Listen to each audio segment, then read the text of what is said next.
উত্তর বঙ্গোপসাগরে সক্রিয় মৌসুমী বায়ুর কারণে বজ্রমেঘ সৃষ্টি হচ্ছে এবং বায়ুচাপের তারতম্য বেড়ে গেছে। এর প্রভাবে দেশের উপকূলীয় অঞ্চল ও সমুদ্র বন্দরগুলোতে ঝোড়ো হাওয়া ও ভারী থেকে অতি ভারী বৃষ্টিপাতের আশঙ্কা দেখা দিয়েছে।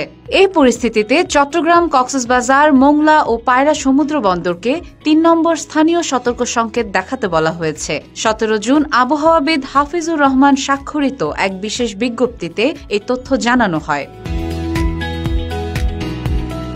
এছাড়া সমুদ্রে অবস্থানরত মাছ ধরার নৌকা ও ট্রলারগুলোকে উপকূলের কাছাকাছি থেকে সাবধানে চলাচলের পরামর্শ দেওয়া হয়েছে, যতক্ষণ না পরবর্তী নির্দেশ দেওয়া হয়।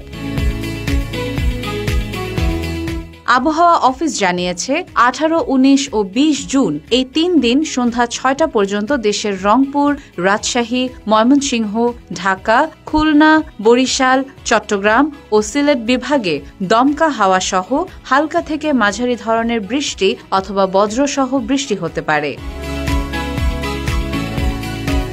ডেস্ক রিপোর্ট, দৈনিক নেত্রকোনা।